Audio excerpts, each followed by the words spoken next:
नमस्कार दोस्तों, कैसे हैं आप सब? आशा करता हूँ आप सब स्वस्थ होंगे। आज हम लोग साइंस के नए सीरीज में उत्सर्जन तंत्र के बारे में हम लोग अध्ययन करेंगे। तो चलिए बिना देर किए शुरू करते हैं। इसमें उत्सर्जन तंत्र में हम लोग प्रमुख अंग पढ़ेंगे, जैसे गुर्दा हो जाता है, मूत्रवाहिनी हो जाता है, मूत्राशय हो जाएगा, मूत्र मार्ग। ठीक है, इसका महत्व क्या होता है इसके बारे में अध्ययन करेंगे। साथ में इसकी कार्यात्मक इकाई क्या होता है, उत्सर्जन पदार्थ कौन कौन सी है, इससे कौन सा रोग होने की संभावना है, ठीक है, इत्यादि चीज़ों के बारे में हम लोग इसमें अध्ययन करेंगे। और सीरीज के अंत में हम लोग कुछ एमसीक्यू लगाएंगे, ठीक है। और ये कुछ पार्ट एस के झा बुक से है, तो इसमें माइंड नहीं कीजिएगा। हम लोग चलो शुरू करते हैं।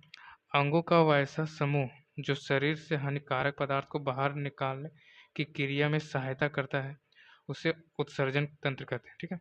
तो हमारे शरीर के वैसा अंगों का समूह जो हमारे शरीर से हानिकारक पदार्थ को बाहर निकालता है और निकालने में जो सहायता करता है, उसे हम लोग उत्सर्जन तंत्र कहते हैं ना। जैसे जल, नमक, ग्लूकोज शरीर में जमा होने पर शरीर को नुकसान पहुंचाते हैं, इसलिए इन पदार्थों को शरीर से बाहर निकालने की आवश्यकता होती है। ये सब चीज़ अगर शरीर के अंदर रहेगा तो ये नुकसान करने लगती है, ठीक है। और इसी को बाहर निकालने के लिए हम लोग को उत्सर्जन तंत्र जरूरी होता है।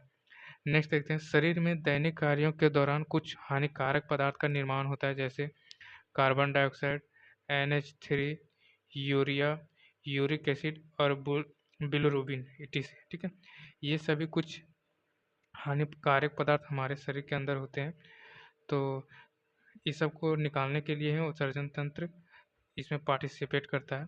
नेक्स्ट पॉइंट है, दैनिक कार्यों के दौरान कभी कभी शरीर के लिए जरूरी पदार्थ का आवश्यकता से ज़्यादा मात्रा में प्रयोग किया जाता है, जैसे नमक, ग्लूकोज, ठीक है। नेक्स्ट पॉइंट है, उत्सर्जन तंत्र के द्वारा शरीर के आंतरिक वातावरण का समान बनाए रखता है। इस क्रिया को होमोस्टेट यानी समस्थैतिक कहा जाता है, ठीक है। नेक्स्ट पॉइंट हमारा है, उत्सर्जन तंत्र कौन कौन सा है। तो हमारा विर्क हो गया, सहायक उत्सर्जन तंत्र में त्वचा हो जाएगा, फेफड़ा हो जाएगा और अपृक्त हो जाएगा, ठीक है। नेक्स्ट पॉइंट है, इसमें बताया गया किडनी की आकृति कितनी होती है। तो किडनी की आकृति जो उसका जो लंबाई होता है 11 सेंटीमीटर, चौड़ाई 5 सेंटीमीटर और ऊंचाई 3 सेंटीमीटर, यानी 11:5:3 सेंटीमीटर में ये सब होगा ना। नेक्स्ट पॉइंट है, मेडुला छोटे छोटे शंक्वाकार भागों में विभाजित होता है, जो पिरामिड्स कहलाता है। उसमें किडनी के अंदर जो मेडुला रहता है वो छोटे छोटे शंक्वाकार भागों में विभाजित होता है, जिसे हम लोग पिरामिड कहते हैं। आगे के पॉइंट में हम लोग इसको कवर कर लेंगे। प्रत्येक वृक्क में एकक नालीनुमा संरचना मूत्राशय से आकर मिलती है, जिसे हम लोग मूत्रवाहिनी कहते हैं। फिगर के अनुसार हम लोग आगे समझेंगे इसको। नेक्स्ट पॉइंट हमारा है, किडनी का निर्माण एक विशेष प्रकार की संरचना से होती है, जिसे हम लोग नेफ्रॉन कहते हैं, ठीक है। किडनी का निर्माण नेफ्रॉन से होता है। किडनी का अध्ययन को हम लोग नेफ्रोलॉजी कहते हैं। प्रत्येक किडनी में नेफ्रॉन की संख्या 10 से 12 लाख होती है। किडनी की इकाई को हम लोग नेफ्रॉन कहते हैं। किडनी के बाहरी आवरण को हम लोग पेरिटोनियम कहते हैं। और किडनी में स्टोन जो होता है उसको हम लोग ऑक्जिलेट यानी कैल्शियम ऑक्जिलेट कहते हैं, ठीक है। नेक्स्ट पॉइंट है हमारा, किडनी द्वारा रक्त छानने की क्रिया इस प्रकार होती है। पहला होता है अल्ट्राफिकेशन, पुनः अवशोषण और स्वाय, ठीक है। कुछ पॉइंट इसमें दिया गया है। मूत्र निर्माण की प्रक्रिया क्या है, तो फिल्ट्रेशन जिसको बोलते हैं। विर्क धमनी के माध्यम से यूरिया युक्त रक्त गुर्दे से बाहर करता है, जहां नेफ्रॉन यानी किडनी की सूक्ष्म इकाइयाँ रक्त को छानती है, ठीक है। नेफ्रॉन यहाँ पे रक्त को छानती है। दूसरा पॉइंट है पुनः अवशोषण। पुनः अवशोषण में छानने के दौरान ग्लूकोज और पानी जैसे उपयोगी पदार्थ का शरीर द्वारा वापस सोख लिया जाता है। नेक्स्ट तीसरा है उत्सर्जन, यानी जो बाहर निकलता है। अंत में बचा हुआ अपशिष्ट मूत्र के रूप में मूत्रवाहिनियों के जरिए मूत्राशय में जमा हो जाता है और फिर बाहर निकाल दिया जाता है, जिसको हम लोग उत्सर्जन कहते हैं। और एक पॉइंट है इसमें, बार बार जब पेशाब आने लगता है या रात में उठता है तो हम लोग को डर रहता है प्रोस्टेट कैंसर का, ठीक है। इसमें देख लेते हैं, वीर्य क्या है। तो ये मुख्य उत्सर्जी अंग है जो रक्त से जहरीले पदार्थ और अतिरिक्त पानी को छानकर मूत्र बनाता है, यानी किडनी ही पानी को मूत्र के रूप में परिवर्तित करता है। मूत्रवाहिनी ये पतली नलिकाएं होती है जो मूत्र की गुदों से मूत्राशय तक पहुंचने का कार्य करती है। ये मूत्रवाहिनी होता है। नेक्स्ट है मूत्राशय। यह एक पेशीय थैली है जहां मूत्र शरीर से बाहर निकालने तक अस्थायी रूप से इकट्ठा होता है, यानी बाहर निकलने से पहले जहाँ पे अस्थायी रूप से इकट्ठा होता है उसको हम लोग मूत्राशय कहते हैं। और लास्ट है मूत्रमार्ग। इस मार्ग से होकर मूत्र शरीर से बाहर निकलता है। ठीक है, अब हम लोग इसका एमसीक्यू देखते हैं क्या करके।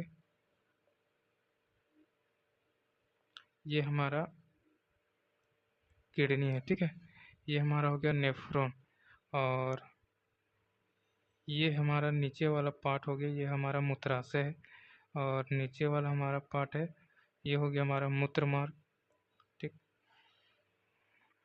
इसमें हमारा CO2 कवर होता है, और ये हमारा मूत्रवाहिनी, किडनी के नीचे वाला पार्ट मूत्रवाहिनी। ठीक है, और जो दायां वाला किडनी होता है वो हल्का नीचे होता है, क्योंकि वो लीवर पर एडजस्ट होता है, इसीलिए वो नीचे हो जाता है। अब इससे बनने वाला एमसीक्यू एक करके हम लोग देखते हैं।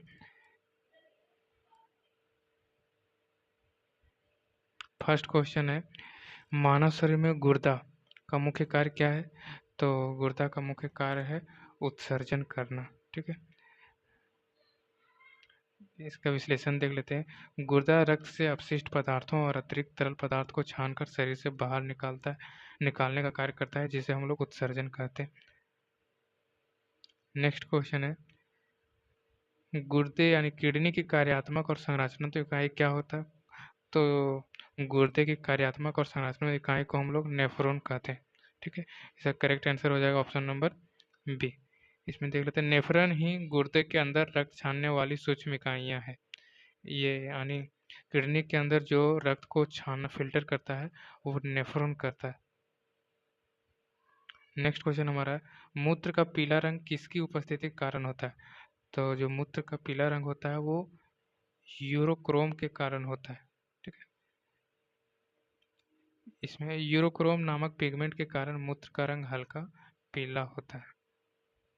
क्वेश्चन नंबर 4 हमारा है, पंछी और सरीसृप मुख्य रूप से किस अपशिष्ट पदार्थ का उत्सर्जन करते हैं? तो ये करते हैं हमारा यूरिक अम्ल को। ठीक है, पंछी और सरीसृप मुख्य रूप से किस अपशिष्ट पदार्थ को उत्सर्जन करते हैं? तो यूरिक अम्ल को उत्सर्जित करता है।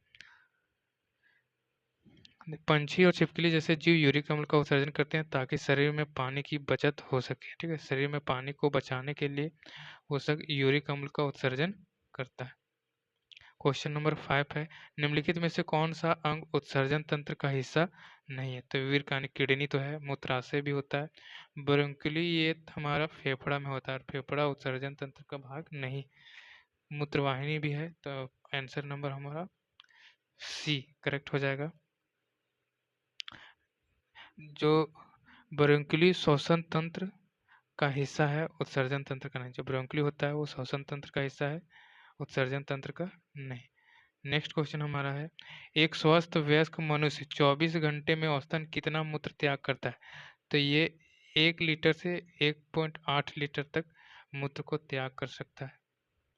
ठीक है, यहाँ देख लेते हैं, एक सामान्य वयस्क प्रतिदिन लगभग 1 से 1.8 लीटर मूत्र उत्सर्जित कर देता है, कहीं कहीं 1.5 देता है, तो ये दोनों के एवरेज से निकलता है। नेक्स्ट क्वेश्चन है, मूत्र से सामान्यतः कौन सा पदार्थ पाया जाता है या मतलब निकलता है? तो इसमें करेक्ट आंसर हो जाएगा हमारा केरोटिन। कौन सा? केराटिन। ठीक है, देखिए, स्वस्थ व्यक्ति के मूत्र में केरोटिनाइन पाए जाना सामान्य है। रक्त कोशिकाओं या प्रोटीन का होना बीमारी का संकेत हो सकता है। अगर क्रिएटिनाइन निकल रहा है तो ये ठीक है ना? अगर रक्त से प्रोटीन निकलता है तो ये कोई बीमारी का संकेत हो सकता है। नेक्स्ट क्वेश्चन हमारा है, दायां गुर्दा, ठीक है, जो दायां किडनी होता है बाएं गुर्दे से थोड़ी नीचे क्यों स्थित होता है?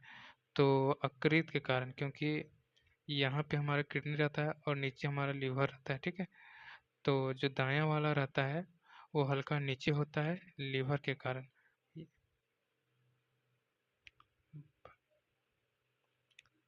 इसमें देख लेते हैं, पेट के दाईं और यकृत द्वारा स्थान घेरे जाने के कारण दायां गुर्दा थोड़ा नीचे होता है। क्वेश्चन नंबर 9 हमारा है, मानव शरीर में मूत्र का अस्थायी भंडारण कहाँ होता है? तो अस्थायी यानी ये मूत्राशय में होता है, ठीक है, और फिर इसको बाहर रिलीज किया जाता है मूत्र मार्ग द्वारा। मूत्राशय एक पेशीय थैली है जो मूत्र को शरीर से बाहर निकालने के लिए जमा रखती है। क्वेश्चन नंबर 10 और आज का लास्ट क्वेश्चन है, यूरिया का निर्माण शरीर के किस अंग में होता है? तो यूरिया का निर्माण हमारा यकृत में होता है, लीवर। ऑप्शन नंबर सी यहाँ पे राइट हो जाएगा। यकृत, यकृत लीवर अमोनिया को कम या जहरीले यूरिया में बदलता है, जिससे बाद में गुर्दा छानकर बाहर निकालते हैं, ठीक है। तो इसका करेक्ट आंसर होता है अमोनिया। तो आज का वीडियो यहीं तक, धन्यवाद।